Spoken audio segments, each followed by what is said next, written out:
Call on me last. You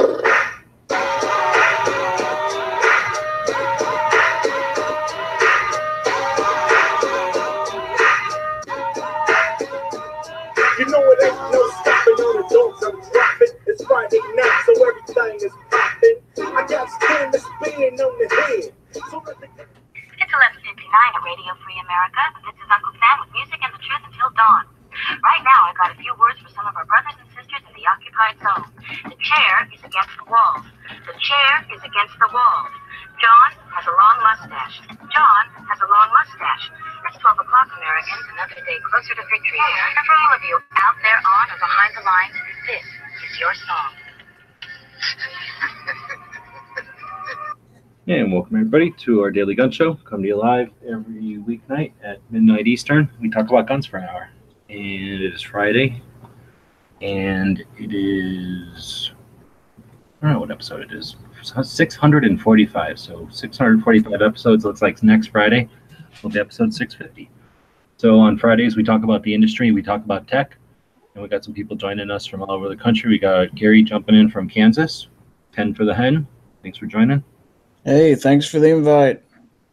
We got Hush Nasi just got done with his ham radio crash course podcast every Friday.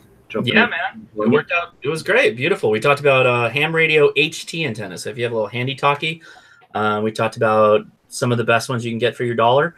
So make sure to check that out on my channel. You're talking like handheld radios, the little whip antennas that you buy. Which ones are better than others? Just like this little whippy thing I got on here. Actually, this one right now, the company that makes them, I did my live stream and they said coupon code, if you use HRCC, you get this for 5% off and free shipping. So if you've got a ham radio, I can send you the link if you want to send me something on the ham radio crash course on Facebook or on the gun channel side. I'll post the link. Right on. HRCC ham radio crash course. That's it. Yep. Yeah, that's pretty neat because little radios usually come with a little dinky antenna that's meant to be sturdy, where you can correct for the frequencies you want. It'll be a little bit more whippy, and you get some better efficiency out of your radio. Yeah, so usually the pack-in radio antennas, which they call rubber duckies, have a very low SWR rating, so it's really nice to the radio. It never hurts it. It makes sure that it's safe, but it doesn't really radiate much power. So a lot of the aftermarket antennas really put the power out of the radio, which is good. That's what you want. That'll bring us to Roosted jumping in. Where are you at, Minnesota? Yep, up here in Minnesota. How is everybody tonight? Hope they're doing well. Thanks for the invite, G. You bet. Thanks for jumping in. You bet. Heading up that way soon, so look forward to catching me some northern pike. I haven't been fishing northern in a long time.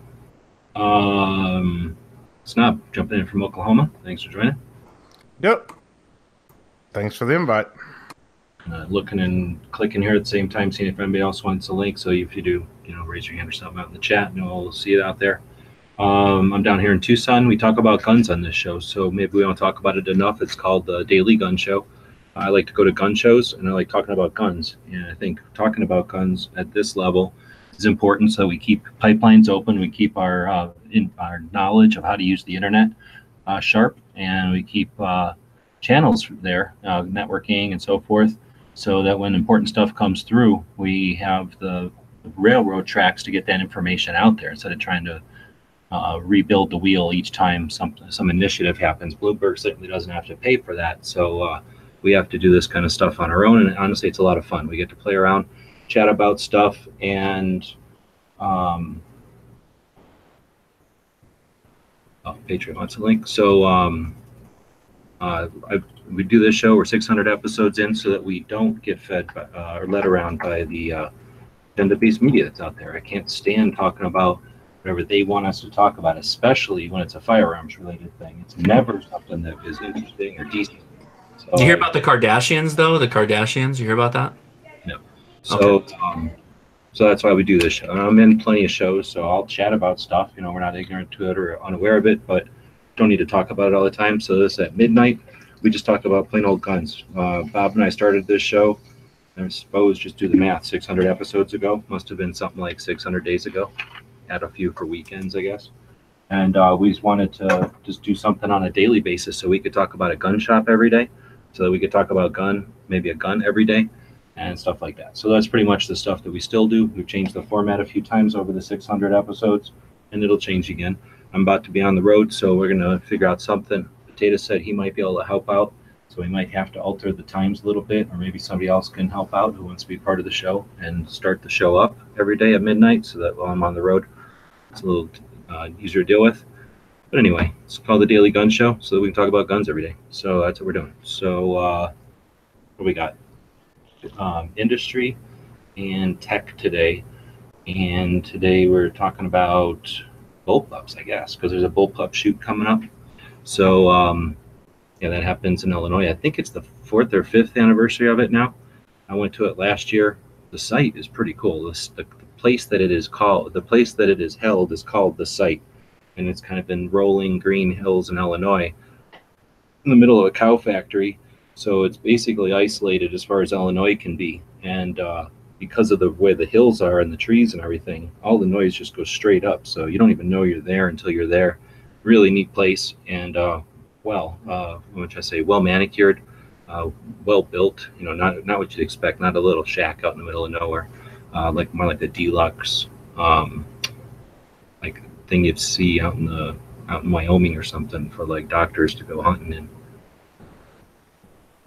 Anyway, so I guess that's what we're talking about. So I don't know. Sick of talking. You guys talk. Otherwise, we'll just sit here and silence. Well, the thumbnails for the chat is an AK-47 bullpup. It's no, it's a developmental thing from probably Ishmash, but it's hardly an AK. Maybe the man. Oh, excuse me. But So there is an AK-47 bullpup that I've held. I haven't been able to shoot it. My buddy owns it, and it's got a weird orangey finish to it. And I'm trying to figure out what it is. Do you? Oh, I think I found it. There's a black one. It's a Valmet. Yeah, he has a Valmet, but it's like a maroon colored. Oh, really? I've never seen one a different color. Yeah. Okay, I got to go get a picture of it then from him. Yeah, so it's a Valmet. Have you ever shot one of those before?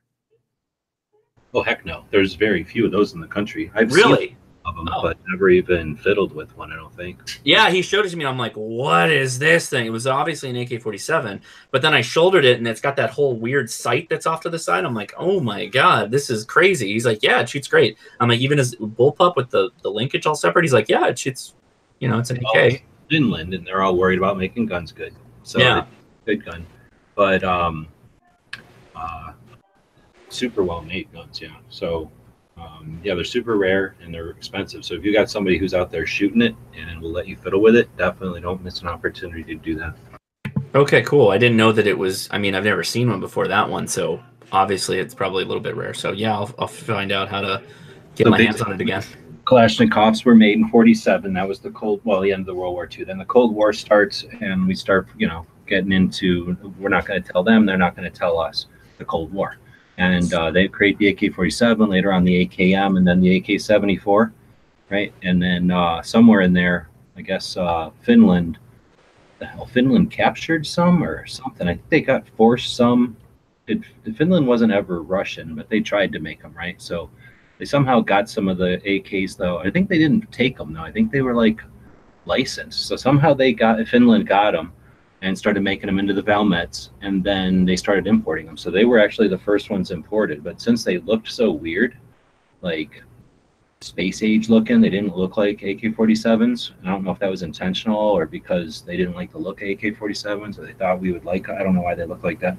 No one bought them. So they were super expensive, and very few people even bought them until much later when they were more like investment things because of what they were. But anyway, they were the first AKs in the country. Kind of neat. I didn't realize it goes back that far. Yeah, it's like a weird kind of Bakelite stock, if I remember correctly. It's kind of interesting. It's going to be Bakelite. I mean, it's going to be in the 70s or 80s, 80s, probably made in the 80s still. Yeah, it felt like, I don't know. It's kind of weird. Maybe like the stuff that old phones are made out of, which is a little bit newer than Bakelite. Yeah, something like that. Patriot's got his link. He had a link the other day, but he was looking at a link from, he thought it was a link from the other day. No, there was no link. You said I wasn't a robot. I think you had no link. Anyway. So, anything else with bullpups? I've never been a bullpup fan, so I'm out. I'm not a big fan of them either. I have nothing Is that against the them. picture of the Valmet on my screen? Is that Yeah. the Yes. cool? It's kind of strange looking. So So are the sights like 45-degree offset or something, kind of almost? It's Looks like not that they're tilted, it's that they actually like shift off the sight line. They're actually shifted over. It's kind of weird. Oh, okay. I was trying to tell in the picture. It's hard to tell. Yeah, they're just- not cocked. It's like actually out. There's a 45-degree like buttressing, but then it's out like almost an inch. Huh. That's different. So the butt plate is just to the back of the receiver? Is that It's like at the rear trunnion, basically. Yep. Most of the time they put the stock right there, and then the mag comes out somewhere on your chin. Base is right on top of the trigger and everything. So that means it's real difficult, I guess, to get over the rear sight.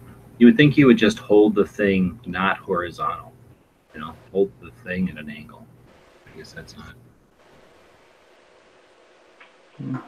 Hmm.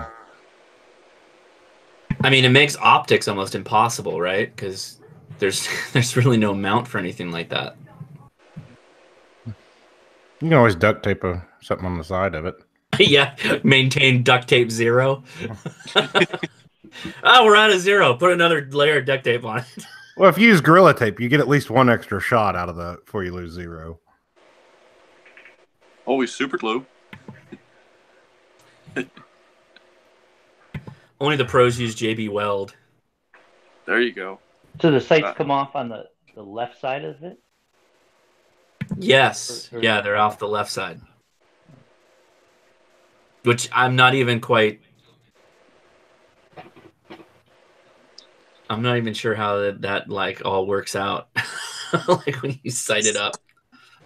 You wouldn't have to bend your head over then if it's in your shoulder. You can say he's a big fan of that Bullpup shoot, seeing people walk around with all different Bullpups is cool.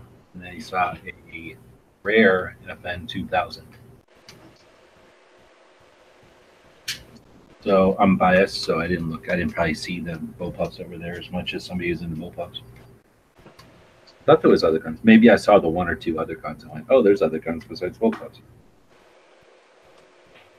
I don't know. Bullpups must be rare around me because I've only known like 2 people that even own them or have owned them.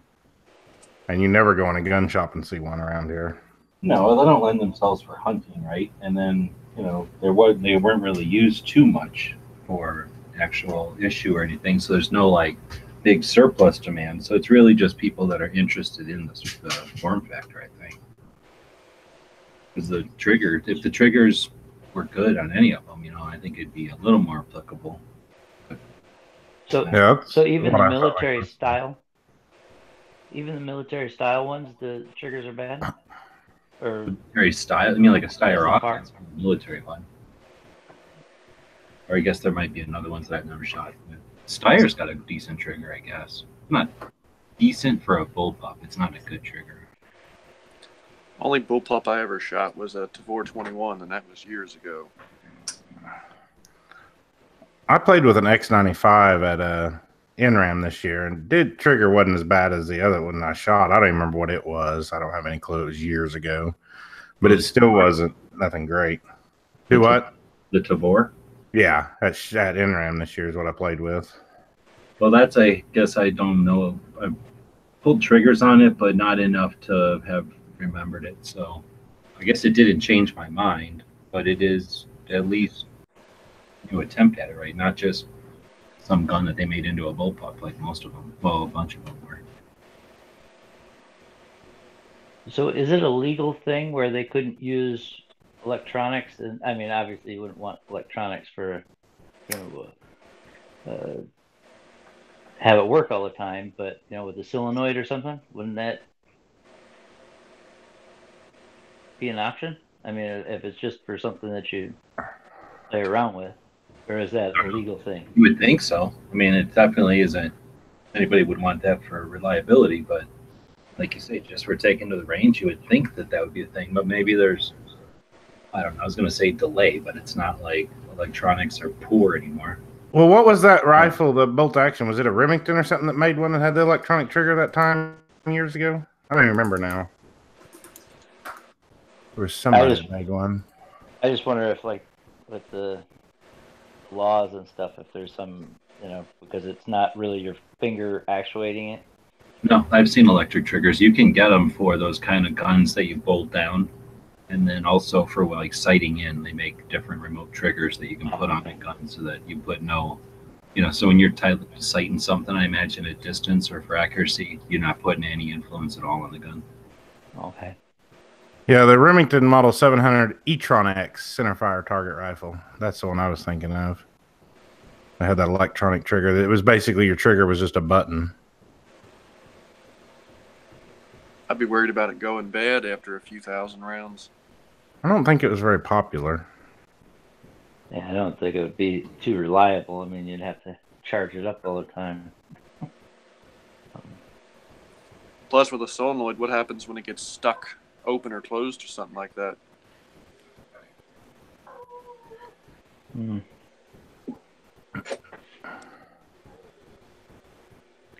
Hit it with a hammer.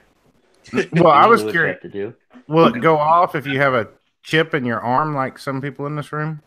I don't have. Like set it off? You got to remove. Yep, that was. I got it removed that morning.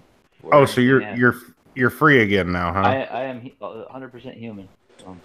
I sent Pink a link, so a fan will come in and set us straight. He's actually been saying quite a few good things in the chat out there. The Keltec makes some decent, you know, some interesting bullpups, and that there is a good shite. No, there's a rifle company, Desert Tech. They make some fancy bullpups. There he is.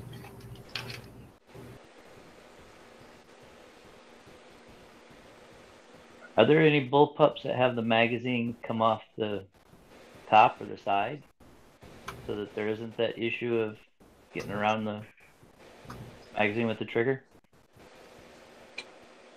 Well, no, you mean, I mean, they could put the trigger where it's supposed to be on a regular gun, and then would shoot it from your shoulder or something, but I haven't seen anything like that where they move the mag. I don't think. Yeah, because count like biggest... the PS90, they move the mag, I guess, up on top. Yeah, the PS90 delivers from the top.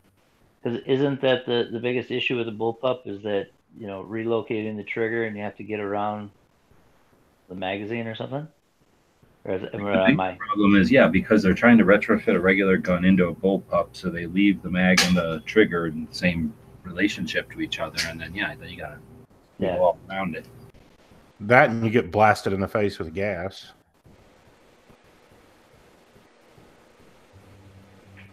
Well, AR-15 can shit in your face with gas. True.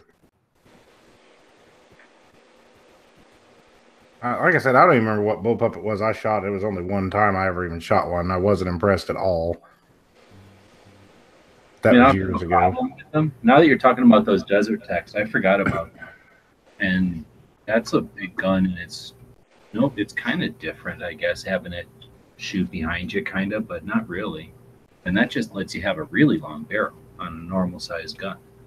So that was the Desert Techs were also ambidextrous. You could pull out parts from one side, stick it in the other, and it'll eject out the other side.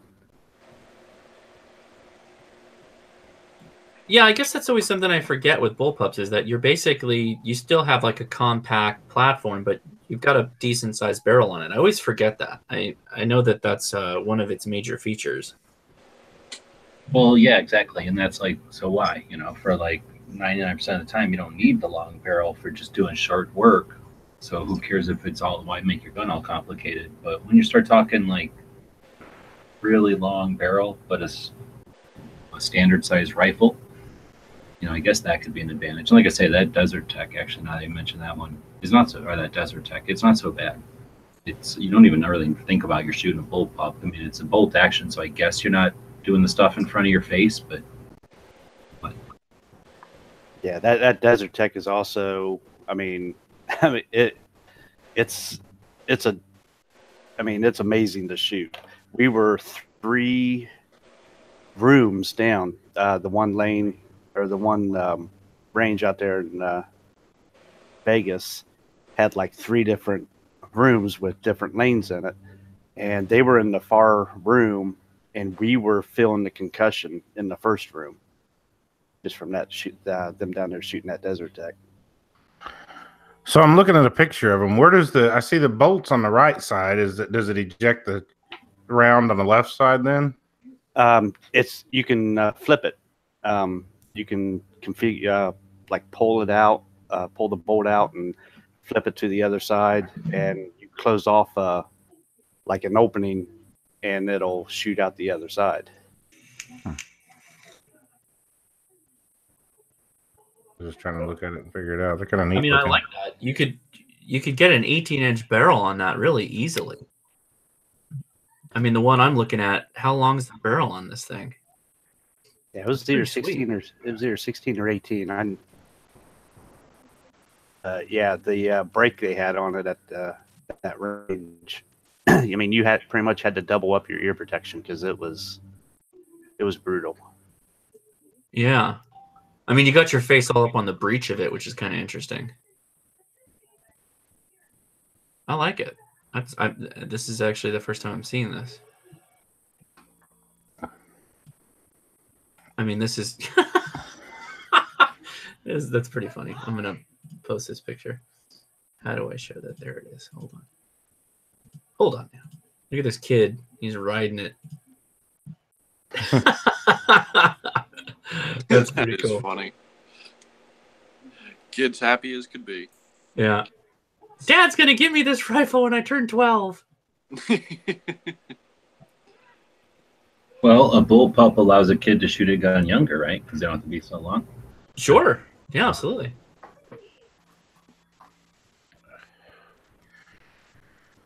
So do they bullpup cricket? Do they lend themselves to better accuracy? I never thought of a bullpup being a bolt action gun for accuracy till I see these, and I was just curious. I mean, they say that there's a longer barrel, but I don't know if, except for that desert tech, I don't know if they're actually made for that. Are some of the FNs made for that, Pink, for accuracy? I don't know. I've never had any accuracy issues with the PS90. Of course, I've got the long barrel on it too. So I didn't mean that they had accuracy issues. I just thought maybe these were bolt actions. Maybe they were built more as a target rifle or something. I just didn't know anything about them. First time I ever heard of them was about 10 minutes ago when you talked about it. Oh, wait. I was going to say the desert tech that I was talking about is actually semi-auto. Oh, I seen that one on there too on their website. I was looking at it, but there's quite a few bolt guns. Yeah, I feel like there's like a resurgence in bolt gun bullpup action right now. I don't know about that. I don't know if resurgence is the right term. It's just that there's more of them than there were. I guess that's the other way of saying it. I didn't even know that was a thing. Never even knew it. I wonder if there are more because there's so many more other guns. I mean, there are more, yes, but are there more comparatively? Are they more of a percent? I mean, comparatively more than 0%, yes. But yeah, I see where you're going with it. There's never been zero. There's always been a couple of bullpups, and now there's a few bullpups, but there's just a mess of guns. So I was wondering if they made it dwindling. I mean specifically bolt action. Oh, okay. I haven't seen many bolt action bullpups until like really the last 5 years or so. Yeah, this handle right here on the action, when you get back here, you just pull it out, pop it on the other side. This cover right here, you take it out, put it on the other side, and it'll send the... And that's their semi-auto for the Desert Tech? Yeah, it's their semi-auto. That's cool. That's really cool. So where's what constitutes the lower on that thing? Is that... I'm looking at the hinge right there. Is it just the trigger? There's a hinge here. I'd say it's probably right along this line right here. You think so? I'm looking at that hinge in front of the trigger guard, and I can't see where it hinges up.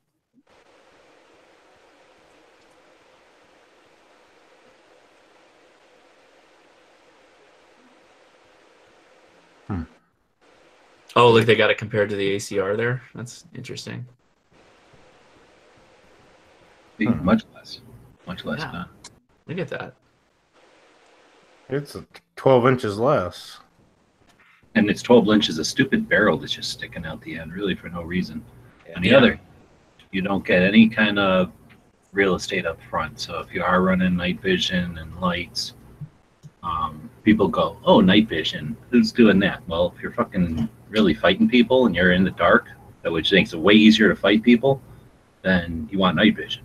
Or you want your night lasers on your gun so you know where you're shooting when you got night vision on. And that's probably one of the reasons they don't see them so much. Don't see what? The bullpups. They just don't have enough real estate up front. Guns do need to do more than just shoot people. Oh, I see what you're saying. Do you think there's a crap too? That's a downside. See, I think like with a bullpup, like bolt action, I think whatever you could possibly gain out of that, you're losing with a crappy trigger. Because I've never felt a bullpup trigger that wasn't crap. Yeah, that's the downside of them, right? Is that there's some kind of trigger linkage, and you get a spongy take-up kind of feel. Yeah, so like whatever you could gain out of having extra barrel length in a bullpup bolt action rifle, you know, you lose in the trigger. Mm-hmm. Well, that's where a company could innovate by making a bolt action bullpup and figuring out a way to make Remington's electronic trigger system they used to have and make it all good and be kind of a neat, different thing for a target gun, maybe. I was jokingly thinking about an electronic trigger, but that's actually probably the solution to some of that. There was one company at that bullpup shoot that figured out that trigger problem because they had, I believe, a 1 pound trigger on this bolt action bullpup.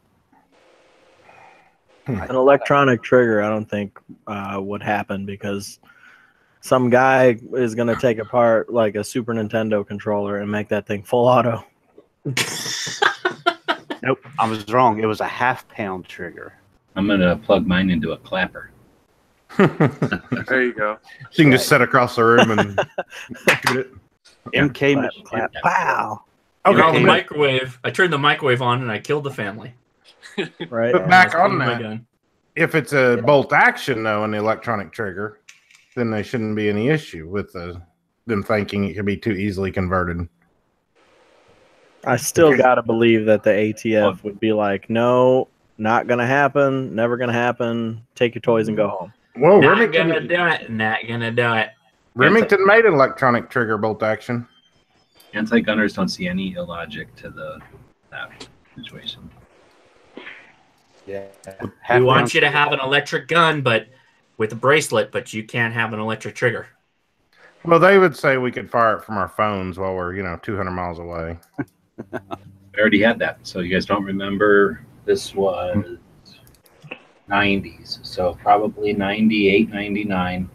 AOL, there were still websites, kind of, and you could, I'm almost positive it was then, you could log on to this site in Texas, and they had hooked up a gun in a video camera, on a webcam, onto a hunting preserve, and there's a salt lick in front of it, and it was for people that couldn't get to their place to hunt, and you could pay and then take the shot. I remember this. You would send you the pig, the meat.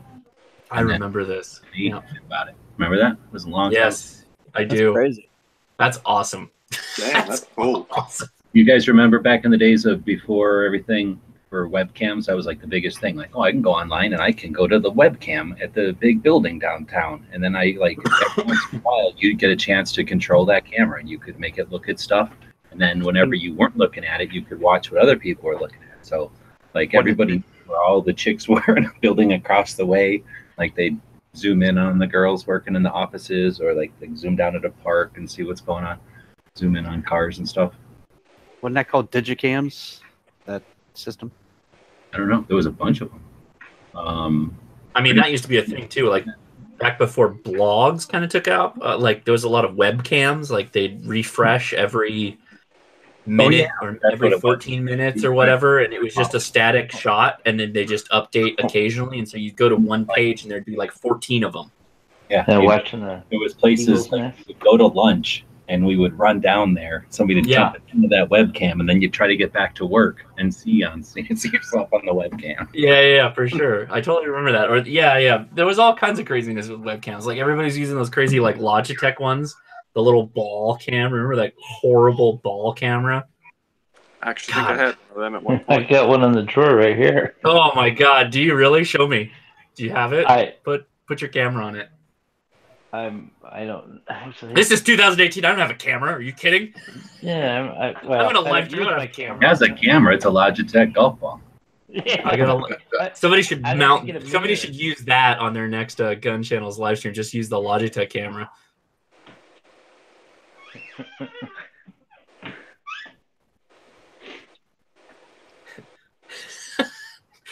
Is that the how many pixels you got in that? One? You know, what's the frames per second? No, that was it. One. 1 megapixel was a big thing. Remember, there was not even. There was like smaller than a megapixel. No, that was my joke. It's like, oh no, how many frames per second? One. Yeah, one. I remember my first actual camera phone was like 1.8 megapixel, and I was all excited. I remember the first digital camera I bought was like 2.3, and it was like, oh man, this takes awesome pictures. Wow. Yeah, exactly. You paid money for it, probably. Yeah, it was like you paid extra because they had a nice camera. So did none of you have the digital cameras that had the floppy drive that was enabled in it, and it was enclosed? Those were the best. Those were the best. I love those things. And that was at the time very big because you could put a floppy in there and it would just fill the floppy with like a few pictures, right? It wasn't. Yeah. It was like the MP3 player of digital cameras. You just pop the floppies out of. You just have like a stack of floppies with you, and you just go take a bunch of pictures. It was the best. I love those cameers. I forgot all about those. We used to have one of those when I was in school, like middle school. We had one from like, I don't remember, newspaper or something. Yeah. Dude, those. Oh man. No, Yeah, I still got one of the rail. I still got one of the mini DVD, the little mini DVDs that you put in them. I've still got one of those cameras. Now we got Picatinny rail-mounted GoPros and stuff. Yeah, exactly. The action cam or the recoil or whatever it is. Or you can get a camera in your glasses that takes better video than those did. They make they make a Matchbox car chassis for a GoPro. You seen this? No. That'd be cool. No, but I'm intrigued. For a GoPro or something else, but a dude on Instagram had one, and it's a legit thing from Matchbox, and it's just this like 4 wheels, and you put your camera on it, and it's for the kids to put on their racetracks, and then they get a POV of the car going through their racetrack. That's awesome. There's a couple of like YouTube videos that are like Hot Wheels racing through all these random scenes, and I wonder if that's how they did it. Is with the little. Like this comes from Matchbox. I thought at first it was like Photoshop, but he's like, this is legit. Like this is a thing from there. They had that, and what was the other one? There was another one. I know they did it with. The other one was a bubble machine. Like you'd run a car, but it was really just the poop from that you blow bubbles out of a jar of bubbles. It was like that stuck up out of a Matchbox car, and you would run that for your racetrack, I guess, and blow bubbles the whole time. Well, I'll be impressed when you can get a camera that mounts on your arrow that you shoot out of your bow. Well, that's got to be. Got to be able to do that. I don't know if the arrow or the camera lives, but but yeah, there should be. You used to be able to put a camera in a rocket. You know, the model rockets you shoot up in the air that had a camera. But an arrow would all be about the camera surviving wherever it hit, right? Like impact. Maybe you could just make a broadhead with a tiny little lens right in the front, so you just watch it go in. Oh shit! You mean like into the meat? That'd be crazy. Sure. Like a clear tip. I feel like if you put the camera at the back of the arrow somehow, where it didn't actually impact, I feel like it would live. Well, he's talking to try to get it like so that you see it go through the meat, and then. I thought they had camera bullets. I think they do. Camera bullets? What are you talking about? I remember that Hornaday did that for April 1st. Okay. Yeah. You could probably make a shotgun, you know, like a beanbag round, only instead of that, be a little camera you shoot out of it. Like those rubber projectiles, the rubber rocket things with little fins on it. I don't think it would. The kinetic energy, I don't think it would. I think you'd destroy it once you fired it. There'd just be too much shock. You know what I mean? Put a wad behind it. Have to be wireless so it could stream it before it hit. Before it hit and blew up. All right, well, so we've been kind of just chatting around circles, so we're going to keep moving along. Wow, we've been chatting for 42 minutes. Did we start on time? Pretty much. Wow, time flew. So we're going to talk about Member of the Day. We haven't talked about that yet, and every day we like to feature one of the members over at Gun Channels. Gun Channels is a place we built going on 5 years ago now. Community, 6,000 members, hundreds of people use it every day, and dozens of people, you know, communicate, chat, hang out every day. So it's a pretty cool place, and we try to feature one of the members over there. And today we're featuring Andalusia Armory. I don't know if Hosh will remember him. Pink. I wonder if anybody else remembers Andalusia Armory. On? I don't I've recognize the listened name. to a I have to show- see the logo. Remember Sean? Oh yeah. Like Ponery? No. The, John, like from Andalusia, Alabama. was it And Sean the- Carter? Yeah, Sean Carter. They had Oh yes. gun Yes, I shop do. down there. And on Tuesdays, the guys would close shop a little bit early, and they would go live, and they would just kind of chat about what the customers were up to and what was going on. And it was interesting to hear, you know, just the gun shop scuttlebutt or whatever from a little shop like that. They originally came from New York and then bought the shop there and it had a shop in New York, sold it, bought this shop and kept it going. And this little town called Andalusia, Alabama, and good guys. I guess the schedule just wasn't working for them, and they put the show on hiatus. But for years, I think at least a couple years, I think they ran the show, and it was Tuesday night, basically in ghost time slot. He corked them, and good guys. They would come out. They would always pull guns off the wall and bring it to the table and show it off. They were into music. I was gonna say they didn't get to Tulsa. I don't think they were gonna, and then they had a gig up there. I thought so. That's why I was surprised they never got there, because I thought they had said they got a music gig up there and they were gonna go see the show and the museum and everything, and then as a music group go play at a bar or something. Wow, that's cool.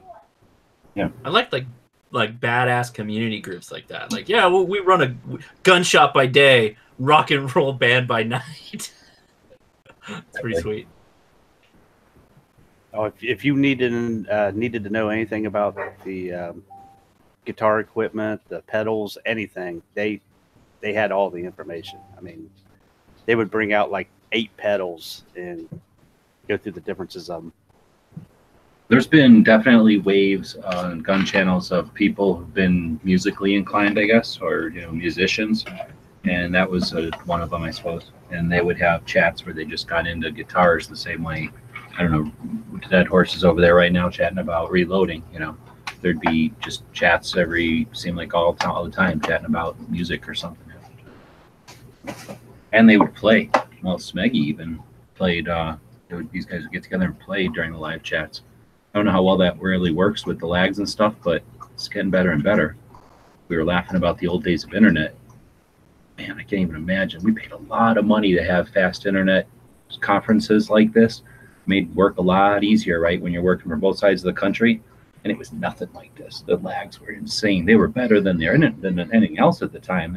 But man, this stuff is sweet. What we got now. I'll bet you we'd be able to play music in here. I was going to say, now you just somebody clap down on you for robbing a copyright or something. Well, that might be. If you do all your own stuff, though, they can't, right? They'll still try. Yeah. And that's the problem is that all that money gets tied up in whatever arbitration you got to go through on the YouTube side. So that's the problem, right? Until you become like an established channel for doing that, that people know you and you got a pretty decent following, like they try to do anything they can.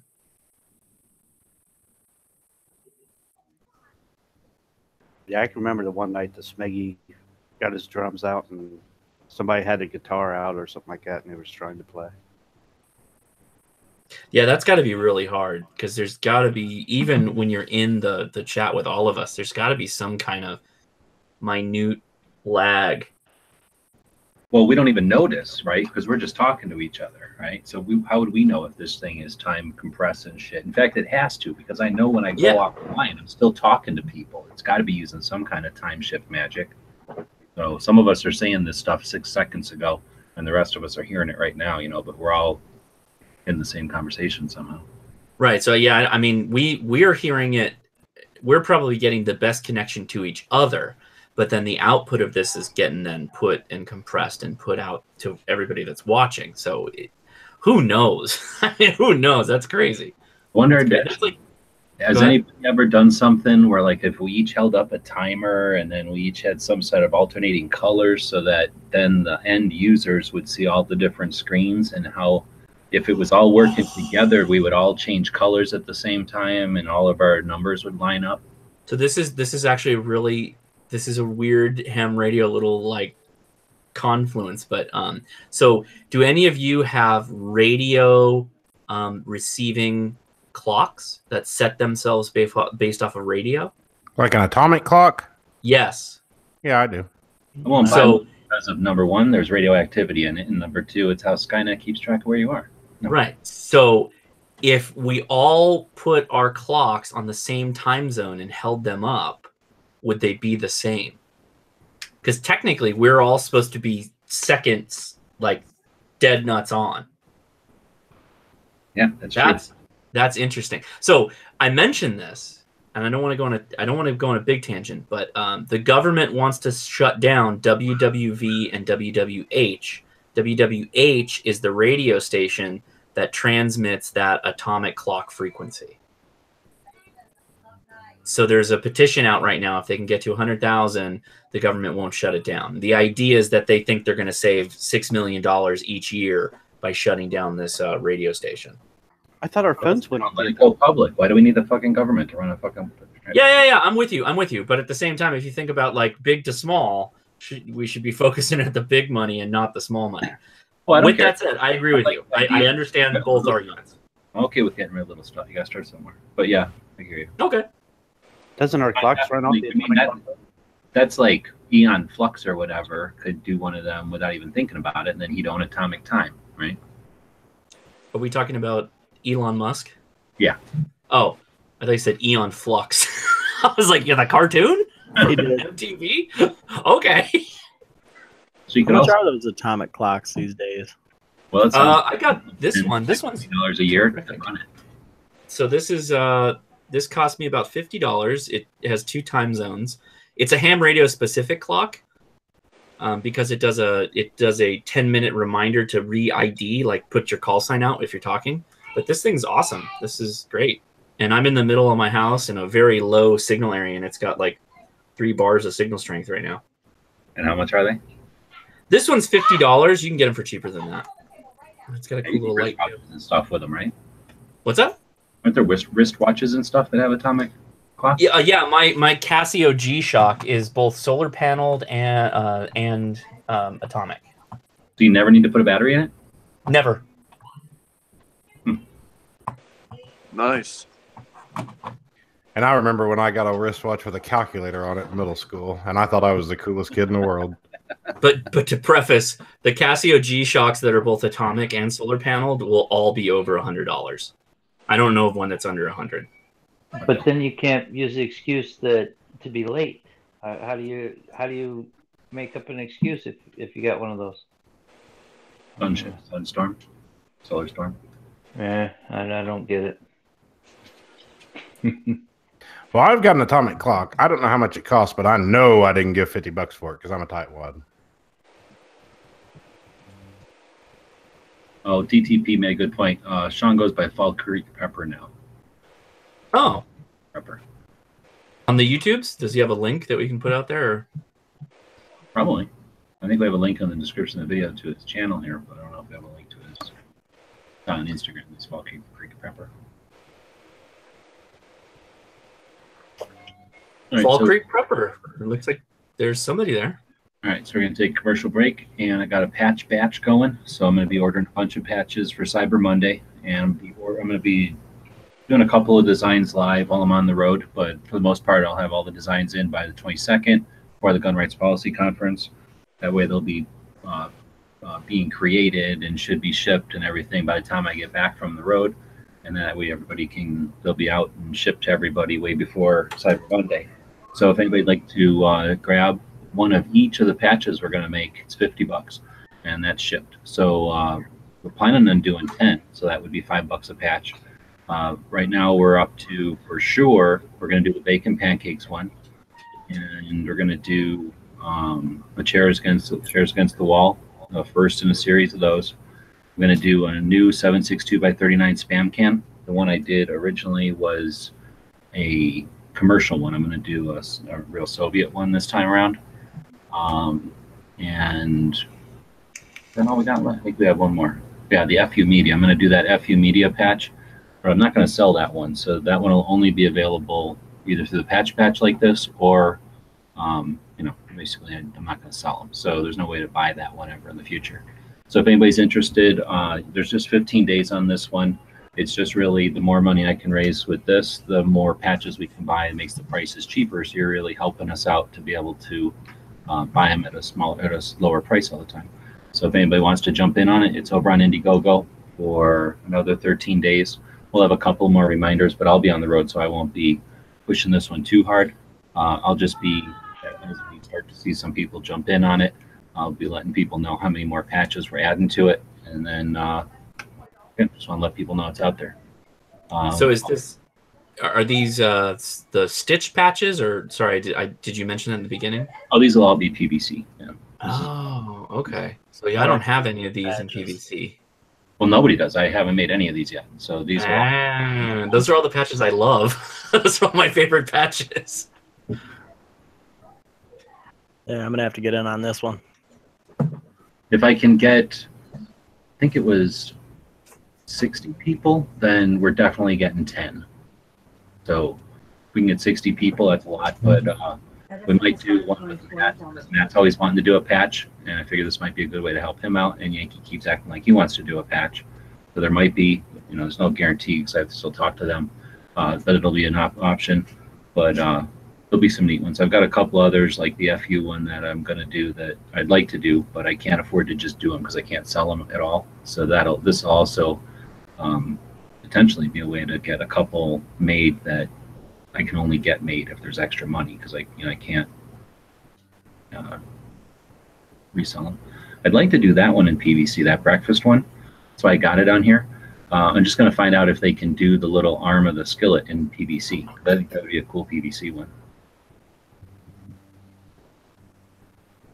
Maybe do a little bigger. I agree. This is one of my favorites. This guy. Very good. There you go. That's cool.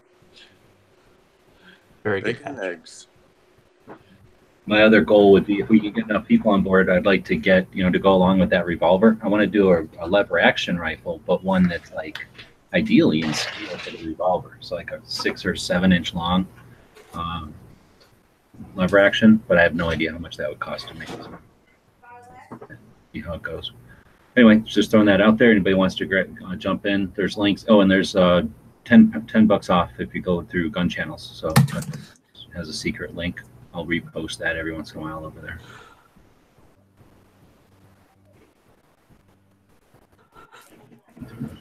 That's my new favorite patch, this one. Woo! I'm going to do I'd like to do a new band, because that's the old band. But, yeah. You could always do that in 1911. 1911. I want to get a van patch. 1911. Yeah, exactly. I get a whole Van series patch. I got the Van series of patches. I think I have almost all of them. I just found a recipe for vegan sushi. Wow, that's horrible. What does that even mean? It's a roll of fruit by the foot on a plate. Okay, I'm back in. Vegan sushi. I don't even know if fruit by the foot is that vegan. Probably not. Probably not.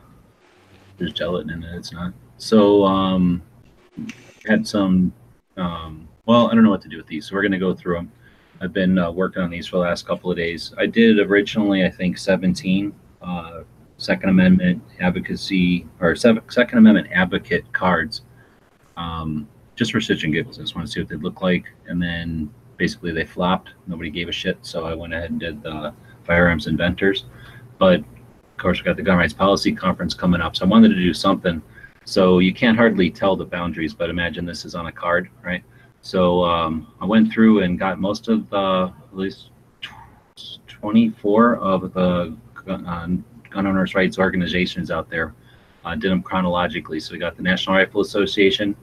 I didn't know that the Illinois State Rifle Association is the second oldest gun owners' rights group we have in this country, from 1903. It was created with the National Guard and the Militia Act of 1903 that created the Guard and the Reserve. So that's when the Illinois State Rifle Association started up. SAMI, the people that do all the numbers, or all the, they keep ammunition and everything consistent. That's from 1926, and some kind of sporting goods association from 1929. I think it was at some conference in 1961 they created the thing that became the NSSF. Got Alan Gottlieb came on board when he was 26 years old with the Citizens Committee Keep and Bear Arms. A couple of years later, also made the Second Amendment Foundation. Then H.L. Richardson started Gun Owners of California to successfully fight they tried to make handguns illegal in California.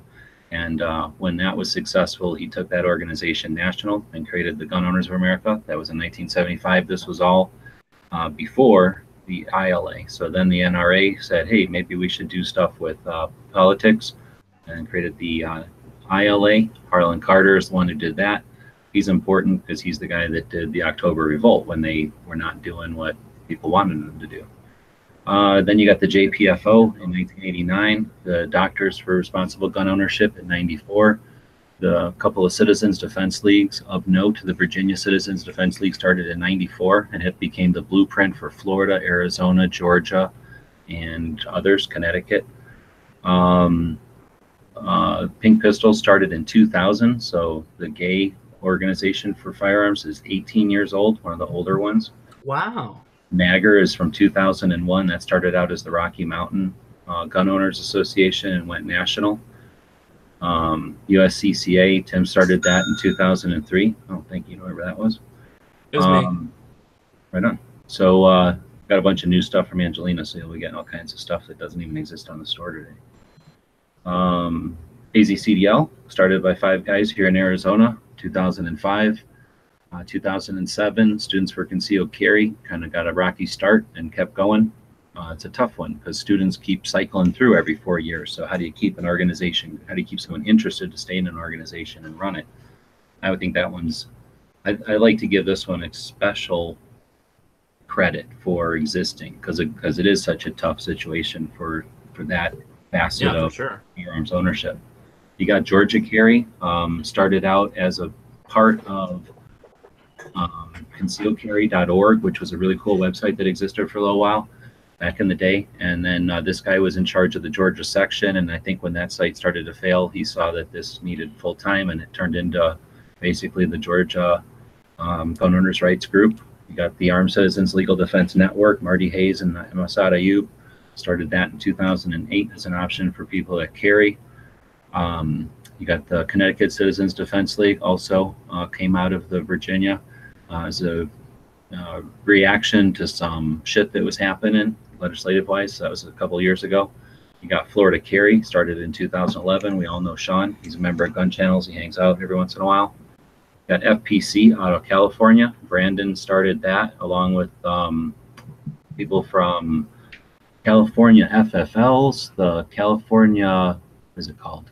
Cal Guns with Second Amendment Foundation and others. And then it became sort of a coalition of the states groups. And then now it's sort of its own thing, kind of focused on California. I'm really curious to talk to Brandon and get more of the scoop on where I know where they came from, and it's kind of, what are you supposed to do? Everybody's trying to work for the second, but not everybody wants to work together. So, I can understand how they got to where they are, but I'm really curious to see where they're going. And I haven't been able to. He's up in Sacramento. Every time I'm in LA, he's in Sacramento. So I've never actually been able to talk to him except for on the phone. Then I've added Maj's Black Guns Matter. I'd consider this one our newest organization. And he already raised, $150,000 for education. So he's kicking ass. Then I got into the, what are these? The activists themselves. So you got Burnside and Church, the guys that started the NRA. I guess these two started the NRA, and Burnside was the first president. Oops. Burnside's where we get our sideburns, right? So then you got Warren Page. He's the guy that suggested having an actual, I'm going to try to say like a trade show for the shooting sports, and that turned into NSSF eventually. You got Harlan Carter, the guy that started the ILA, part of the NRA, and then in 1977, also headed the Cincinnati Revolt along with Knox. You got Bill Richardson, that senator from California that created Gun Owners of California and then Gun Owners of America. And I put it all in here in a uniform way with their dates and some information so that when you're shuffling through these as trading cards, you can sort of put into perspective their ages, hopefully. And I don't know, I should have put their states on there, damn it. So then you get Neil Knox, who, again, was part of the NRA, got sick of the NRA. They've tried to move to Colorado or whatever it was and started the Cincinnati Revolt back in 1977. This stuff is interesting because it seems like every 10 years the NRA goes through a change of guard. So we all sit around going like, oh, I can't believe the NRA. Well, good luck. Why don't you go read history? It seems like the NRA's had the same reaction, every decade or every so often. So this is why I put these in there. And his kids are still around, so we can get a lot of his story through his writings and through his kids. I got Dick Heller. I put a shitty picture of him in here, but of course Dick Heller is the Heller decision. So he's a cool dude, and he's super active. And I'm sure there's more to his story. Don Cates is considered the the father of modern Second Amendment advocacy, the modern revival. So we've gone through different attacks on our Second Amendment, and we've had different, I don't know what to call them, I guess, refocuses on it. And he's the one responsible for it being a self-defense type of thing. It just never was a thing throughout the years until he made a paper and got people thinking about it. Joyce Lee Malcolm, there wasn't enough females on the list, so I didn't have to search real hard for her. She was cited, her opinions are cited in the Heller decision, but she wrote a book and some interesting stuff back in '94 that again helped get us to this modern self-defense version of Second Amendment advocacy. You got Larry Pratt, who up until like 2 weeks ago had a great stellar reputation, and then he went on to that whatever goofy show with the bunny rabbit guns and screwed everything up. You got Aaron Zellman, the guy who created a JPFO. You got Alan Gottlieb, the guy who created Citizens Committee and Second Amendment Foundation. He's the guy that puts on the gun rights policy conference that I'm headed to. That is Timothy Wheeler, the guy that started the Doctors for Responsible Gun Ownership. Super important to have doctors on our side. There's so many, quote unquote, experts on their side. So it's nice to have some actual doctors on our side who are pro Second Amendment. He also is one of the people responsible, or he is the doctor responsible for the defunding of the CDC when it turned out the CDC was actually funding anti-gun research or propaganda. He's one of the ones that focused on that and held them to task and made it so they had consequences for that. Charles Heller is a friend of mine here in Tucson. He's been advocate since 2002. We started a radio show every Sunday talking about guns. Got lots of people interested in guns that way, including myself. He's one of the co-founders of the Citizens Defense League. He's been an executive director of JPFO, and he's currently the media director of both of those organizations. Got John Lott, a researcher and author. People should know who that guy is. Got Dave Kopel. He was one of the attorneys he presented the oral arguments for the Heller decision. Eric Pratt is the kid of the other Pratt. He runs JPF or Gun Owners of America now. I threw Susanna Hupp in here. She's the Lubies incident in Texas where she obeyed the law. She obeyed the law and left her firearm in the car. Her parents were killed. Chris Cox is the guy that is who he is. Alan Gura is the attorney from the Heller decision. There's actually a lot more to this guy's story, I think. Chris Cox is one of the sons of Neil Knox. He wrote the book and helps maintain the website. His other son, also maintains the website and does a bunch of articles. Tim Schmidt is USCCA. This is the guy that started Pink Pistols. This is the person who is running Pink Pistols in California. Brandon is the guy that started FPC. Craig is, I don't know what his deal is, so I'll have to talk to him at the policy conference and see. But if you don't, there's like a coffee with Craig. He does a podcast in the mornings focused on gun rights and stuff. And I know he's with FPC, but I'm not sure. I know it says on his own webpage that he's the communications director for that California Association of FFLs, but I'm not sure what his whole job title is. And then you got Maj, who's Black Guns Matter, and that's everything. So that's a deck. I've got it printed now. Printed off 3 of them. I'm gonna send them to Dano. I already did send them to Dano, so I can take them gun rights policy. I don't know what to do with them. I think I'm gonna ask the organizations if they mind if I make these, but I can't afford royalties and shit. Plus, I don't think anybody's ever gonna buy them.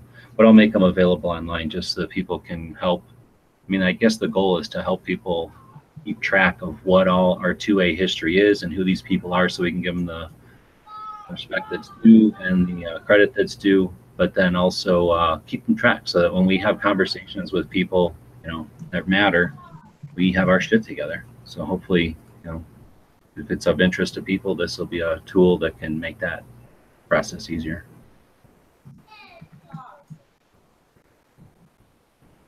That was a lot of talking. What do you think? Looks like a pretty cool project. I don't know if you can go back, but if you can, the Pink Pistols logo, it's pretty good logo. Yeah, it's a pretty little triangle that they have, like what was it, arm gaze, don't get bashed. Yeah. That's pretty cool. And it's got like a person standing out with a gun. That's a pretty cool logo. That's a really easy patch. Like that's a cool patch.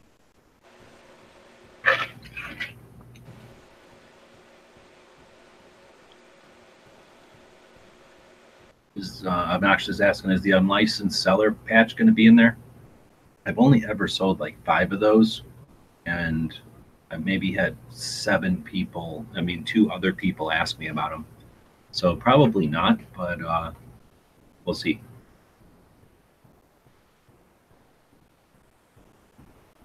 I mean, I'll consider that somebody's interested in it. All right, well, so there's nothing else. I guess we can end it. Do you guys ever talk? You guys talk all the time when you're potatoes chat. Everybody just sits here. I'm trying, man. I'm trying. I can't pull everything here. You got a gun shop? Oh, are we on a gun chat? Is that what we're doing right now? Oh wait, this is about guns? Oh my god.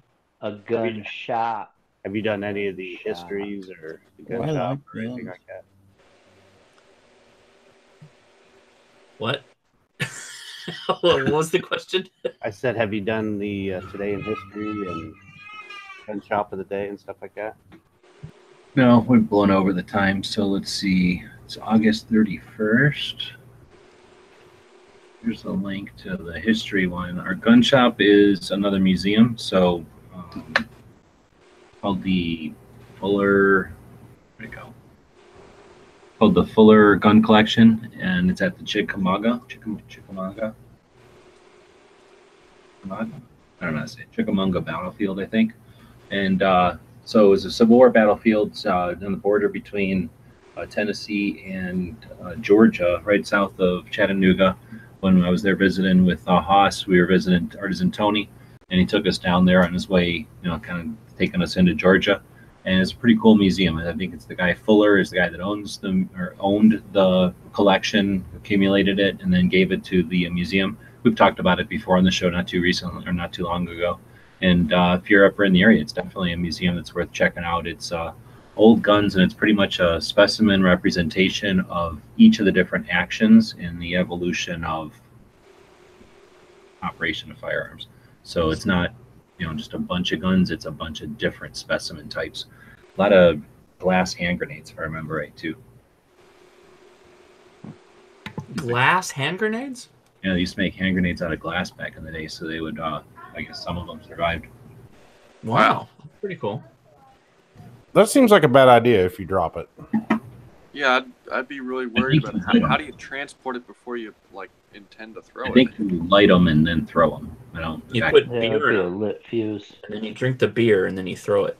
Oh, so it was like an incendiary grenade or something. It was more like a bomb. I mean, I don't know. They're just glass things that look sort of like bowling balls or cannonballs, but they're hand sized. It looked like it's glass softball, and they also are grenades. So it was filled with something that would be Gunpowder in a wick, I imagine. gunpowder. Gunpowder shot in a wick. I don't know. Oh, so if you dropped it and it broke, it wouldn't go off. It would just be like, okay, you got a pile of gunpowder there. Yeah, it'd probably be annoying if you dropped it, that's all. That's neat. All right, so today, August 31st. First one is British at Fort McHenry, New England, surrendered to somebody of France. So there you go. British surrendered to France today, but in New England. I see one somewhere. I lost it now. 1842 U.S. Navy Observatory was authorized by the Act of Congress. I was just looking at that one too. That's kind of neat. 1935, President Roosevelt signed the first Neutrality Act, an act prohibiting the export of U.S. arms to belligerents. Oh. 1920, the first radio news program is broadcast by 8MK WWJ Today in Detroit, Michigan. And 100 years later, we've got this right here where all of us can get on.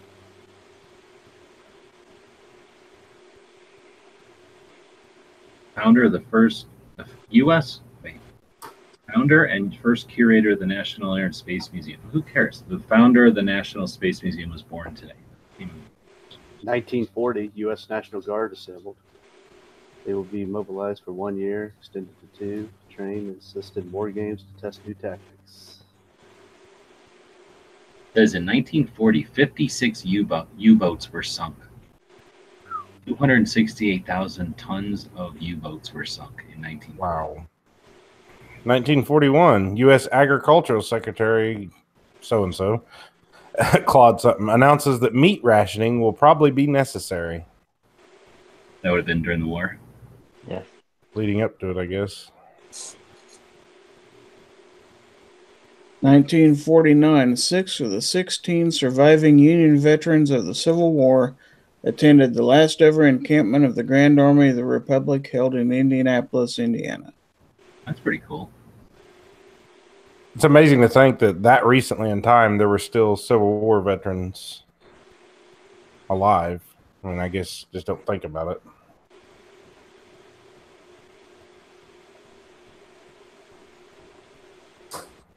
It is neat. I mean, my grandpa was born, there was no airplanes, and, we were already sending stuff outside the solar system, landing on the moon, throwing stuff on Mars.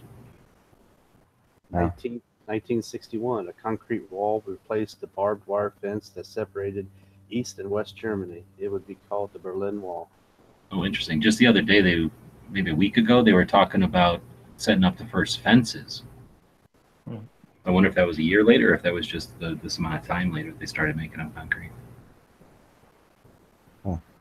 1965, President Johnson signs into law a bill making it illegal to destroy or mutilate a U.S. draft card with the penalties of 5 years and a $10,000 fine. 1990, East and West Germany signed a treaty to join legal and political. That didn't take long. Well, I guess it took 30 years.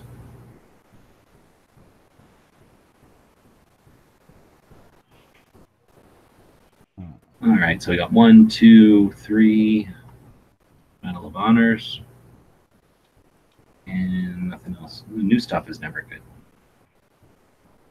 Let's see, a video purporting to show the methodical. No, that was grizzly bears. That was something horrible. Not even read that. All right, so that was our history. Talked about a gun shop. We've fulfilled all our obligations.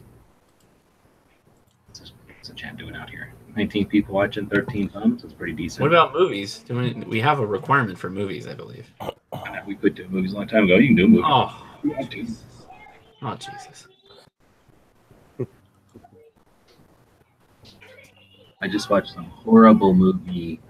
I remember the name. I only watched it. I just watched Smoking Aces too. Did you like that one? Yeah, it was all right. I liked 1. I don't remember liking 2 as much. I liked 1 a lot. Yeah, 2's in a nightclub and they have a the hidden bunker underneath. Nah. Oh, I can't remember the guy's name now, but he kind of contracts his own assassination so he can actually kill the assassins and then makes the great escape at the end. Or tries to, I should say. Sounds like somebody's really bored. Damn.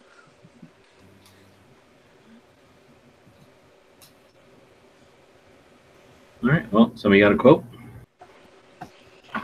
I have one if nobody else does. Oh, go ahead. Go with it. No, go with it. Thomas Jefferson.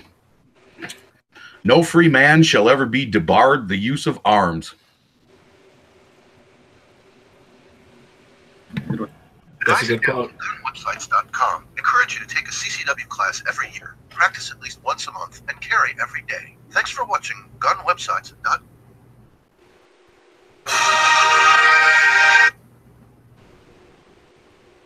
Fucking ad. T-Mobile. That's funny. He's got another ad? Get to sail it, play with them. Ruin my show. Oh, damn, you can't win, We gotta start man. over. We're gonna start over.